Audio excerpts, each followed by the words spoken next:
family o yung best friends o yung mga young people dito na may mga girlfriend o boyfriend, on and off kayo. Cool off ngayon, on na naman bukas, off ngayon, on. So, hindi ko alam kung ano yung naging 2023 ninyo.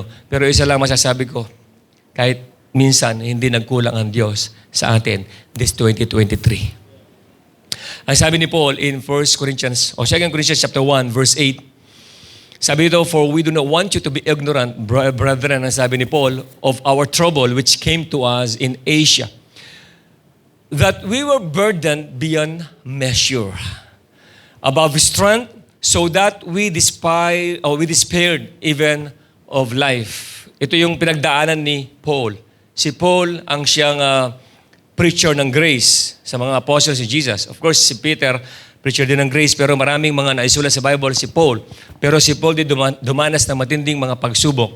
Kaya ang sabi niya dito, ayaw ko yung maging ignorante. Gusto lang yung i-share sa mga kapatiran sa Corinthian na eto ako as an apostle, eto ako as a man of God, dumadanas din ng mga pagsubok.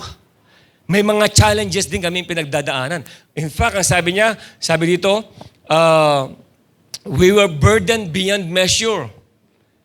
Mabigat, matindi yung mga kabigatan dumating sa amin. Above strength, yung bang parang hindi mo na kaya. Yung gusto mo na mag-give up. Meron ba sa inyo nakaranas ngayon, 2023? Gusto mo nang i-give up. Ayaw ko na to. Ayaw ko na, hindi ko na kaya. That we despaired even of life. The next verse, verse 9. Yes, we had the sentence of death in ourselves. Yung sentence of death, ibig sabihin ng sentence of death dito, hindi naman yung parang papatayin siya. No? Sentence of death, ibig sabihin, kinakat na niya yung kanyang, yung lakas niyang personal. Kaya nga sabi ito, we had the sentence of death in ourselves that we should not trust in ourselves, but in God who raises the dead. Ang sinasabi ni Paul dito, sa mabigat na sitwasyon na dumating sa buhay niya, kinat niya yung lakas niya upang maibaling niya sa lakas ng Diyos para sa kanya. Yun ang magandang kaisipan. Kapag may mga pinagdadaanan ka sa buhay, huwag kang tumingin sa kung ano yung pwede mong gawin. Tingnan mo kung ano ang ginawa na ni Jesus sa sitwasyon na yan. At makikita mo ang tagumpay sa buhay mo. Kahit ano pang problema, kahit anong pagsubok, makikita mo, pinagtagumpayan na ng Panginoong Yesus yan para sa iyo. Kaya nga ikaw ay isa ng matagumpay. So hindi ka nag-i-stay doon. Hindi mo kinukulong ang sarili mo sa isang problema na ang liit lang ng problema, minsan pinapalaki natin. Alam mo sa totoo lang, ibang tao, ang liit lang pero sa kanila napakalaki. Pero imagine, kahit gaano kaliit man, kahit gaano kalaki, magiging pareho lang yung bigat ng yan kung ipagkakaloob mo lahat kay Jesus. Hindi ikaw ang kakarga. Si Jesus ang magbubuhat para sa iyo. At anytime, tutulungan ka ng ating Panginoong Hesukristo. Kaya nga yun nasabi ni Paul, that we should not trust in ourselves, but in God. We should not trust in our strength, but in His grace. Yung lakas ni Jesus para sa atin. Yung hindi mo kayang gawin, kayang gawin ni Jesus para sa iyo. Nasubukan mo na yan. Maaaring may mga skills tayo, may alam tayong gawin, may mga kasanayan, pero mas higit pa rin ang kayang gawin ni Jesus at ang biyaya niya para sa ating mga buhay. Maraming iba siya, sinubukan niyo nang gawin lahat ng mga alam niyong mga paraan, pero hindi nag-work. Hindi talagang mag-work yan kapag hindi mo kasama si Jesus sa decision mo. Pero pag si Jesus ang nauna sa decision mo, nagtiwala ka sa lakas niya, nagtiwala ka sa kanyang biyaya, makikita mo, magiging smooth ang lahat ng bagay. Then later, marirealize mo na, oh, kaya pala nangyari yon sa ikabubuti ko. Thank God for all these trials. Napabuti ang buhay ko. Amen? Thank God for His goodness. Thank God for His faithfulness. In everything, give thanks to God. He's good. Amen? He's good. Sabi mo, God is good. Don't blame others. Don't blame yourself. Don't blame God on what is happening to you. Just see Jesus and His goodness over this circumstance, over this situation. Kasi hindi kailanman magpapabaya ang Diyos sa bawat isa atin. Ang sabi ng verse 10, ito, nagandahan ako sa verse 10. Ang sabi ni Paul, God who delivered us from the great death. Okay, balikan natin yung verse 9 para may continue natin. Yung last part. Sabi niya, that we should not trust in ourselves but in God who raises the dead. Upang kay God kami magtitiwala. The next verse, who delivered us. Everyone said delivered. The word delivered here is with ed. Ibig sabihin past tense. Who delivered us from so great death. Sino nag-deliver? Si God. And next is, does deliver us. Ibig sabihin to, present tense. Jesus or God delivers. Sino ang nagdi-deliver? Sinong tumutulong? Parang sinasabi ni Paul, siya ang tumulong, siya ang tumutulong, and in whom we trust that He will still deliver us. Saan ka maglalagay? Sa nakaraan mo, siya ang tumulong. Sinong tumulong sa mga problema mo para sa'yo? Sinong tumulong? Si God. Amen? Amen? Kaya nga, 2023, kahit ang daming pagsubok na dumating sa iba sa atin, nandyan ka pa rin ngayon kasi tinulungan ka ni Jesus na maayos ang problema mo. Kung hindi pa naayos yun, ito po, does deliver. Ibig sabihin, tinutulungan ka pa ni Jesus until now. At hindi matatapos until now. He will still deliver us. He will still help us. 2024, tutulungan ka pa rin ng Panginoong Hesukristo. Walang period sa Kanya. Continue ang tuloy-tuloy. Amen. Walang period, kundi tuloy-tuloy ang ginagawa ni Jesus sa atin. Continuous. So, hindi tayo nag-i-stay lang sa, wala na talaga akong maasahan, wala na akong mapupuntungan, hindi ko na alam. Hindi natatapos dyan. Jesus Christ is the same yesterday, today, and forever. Kung naranasan mo ang goodness niya kahapon, I believe mararanasan mo bukas. And I believe even right now, nararanasan mo ang goodness ni Jesus sa buhay mo. Am I right? Appreciate Jesus.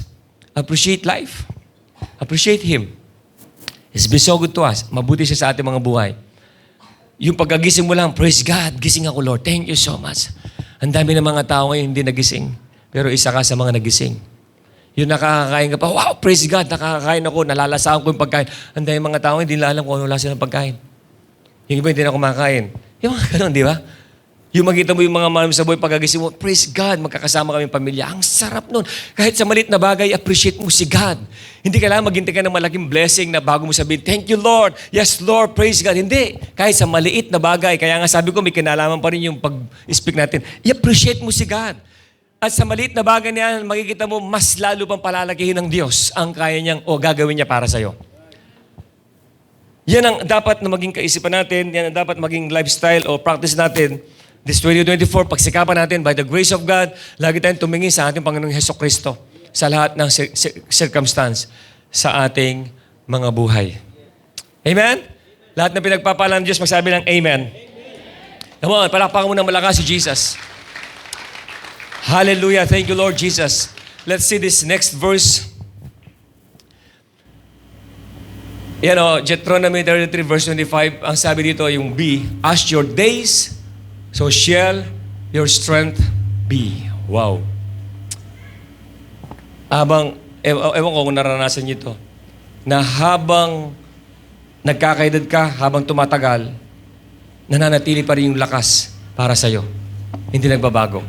Ramdam mo ba yan? Ramdam mo ba yung lakas ng Lord na binibigay sa'yo? Yung ba minsan feeling mo, parang hindi ako tumatanda. Ewan ko. Pero yung iba sa inyo, or all of you, nasasabi ba ninyo or yung iba siya nagko-complain na, talagang tumanda na talaga ako. Kasi yung tuhod ko ngayon, hindi ko na mabend. Kasi hindi na ako makalakad ng mabilis. Or talagang feel mo yung lakas pa rin ng Diyos na nasa iyo ngayon. Sino dito nararamdaman pa rin niya yung lakas ng katawan, parang yung lakas ng kabataan. Pwede mangyari yan, Bishop, pwede mangyari. Why not? Honestly, pwede. Ako personally, masasabi ko sa inyo, yes, thank God. Hindi ko alam kung paano nabawasan lakas ko. Pero malakas pa rin eh. Makakapag-workout ako, nakakapag-basketball ako, active pa rin yung katawan ko. Wala akong nararamdaman masakit sa katawan. Kung gusto ko matulog, makakatulog ako. Ibig sabihin, maayos. So yung lakas ko dati, ramdam ko pa rin hanggang ngayon. Malakas pa rin. And I declare, mananatili akong malakas. What about you? What's your declaration? I-declare mo. Sabi mo sa oras ito, ano ba yung declaration mo sa katawan mo? Wala po. Bahala ng Diyos. Declare! Sabi ng Bible, as your days, so shall your strength be. Hindi, huwag ka matakot sa kamatayan. Huwag ka matakot sa sakit. Hindi ka magkakasakit. Hahaba pa ang buhay mo in Jesus' name. Amen? Yung iba, wala nang inisip, hindi, naku, baka mamatay na ako. Baka mamatay na. Huwag mo iisip yan. Hahaba pa ang buhay mo. Malakas ka pa. Ulitin ko, malakas ka pa. Habang nagkakaedad ka, lalo ka lumalakas, katulad ni Caleb. Anong sabi ni Caleb? Basahin din natin, mayroon nakalagay dito about Caleb in Joshua. Chapter 14, verse 11. Ang sabi niya, I am just as strong today as I was the day Moses sent me out. Wow. Yung lakas ko ngayon, katulad ng panahong sinugo ako ni Moses. My strength then was as my strength is now, whether for war or for everyday activities. Grabing mindset. Ilang taon na dito si Joshua? 85 years old. Ilang taon siya nang sinugo siya ni Moses to Kadesh Barnea? 40 years old.